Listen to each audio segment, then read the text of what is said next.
అందరి ముందు ఒక బిడ్డతో తండ్రిలాగా కాకుండా దొరికిన దొంగతో వస్తువులు పోగొట్టుకున్న బాధితుల్లాగా మాట్లాడారు. బాధ్యత లేదన్నారు.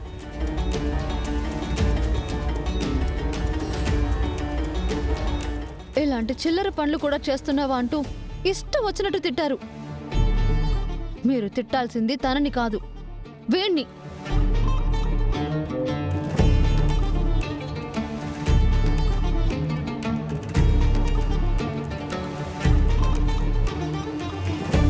బయటికి నెట్టాల్సింది తనని కాదు, వీణ్ణి.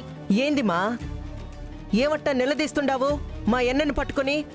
గౌరవించాల్సినప్పుడు గౌరవించాను, నిలదీయాల్సినప్పుడు నిలదీయాలి కదా. అవును, ఇంట్లో డబ్బులు పోయాయి, అందుకే మావయ్య గారు కోప్పడ్డారు. తనే చేశాడని తేలిపోయింది కదా, ఇంకా తనని కాక ఎవరినంటారు? నువ్వు మాట్లాడకక్క.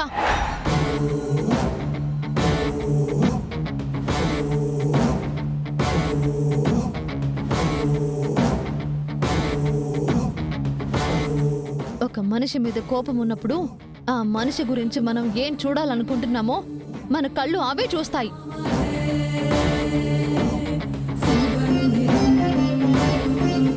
ఏం వినాలనుకుంటున్నామో మన చెవులు కూడా అవే వింటాయి. మావయ్య గారి విషయంలో కూడా ఇదే జరిగింది. ఆ డబ్బులు కొట్టేసింది ఆయన కాదు, వీడు.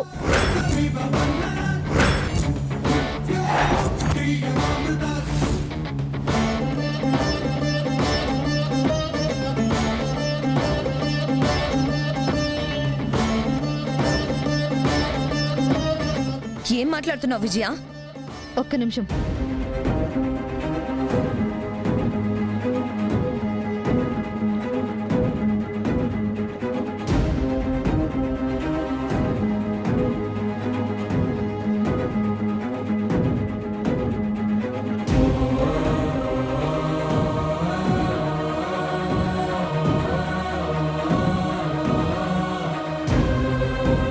ఇదిగోండి, ఇంట్లో ఏ డబ్బులు పోయాయన్నారో, ఏ డబ్బుల కోసం తనని దొంగని చేసి మాట్లాడారో,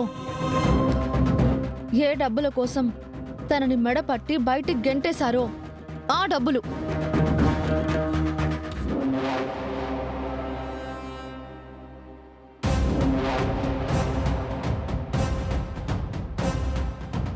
తను తప్పు చేయలేదని నిరూపించుకోవడానికి ఎక్కడో అప్పు తెచ్చిన డబ్బు కాదిది, మీ ఇంట్లో కొట్టేయబడ్డ డబ్బులు,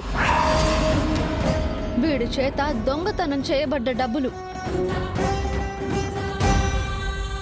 ఇదిగోండి మీ డబ్బులు. మీరు మాట్లాడకండి. తప్పు చేస్తే తల వంచుకోవాలి. ఏ తప్పు చేయనప్పుడు కూడా ఎన్నాళ్ళైనా తల వంచుకుంటారు?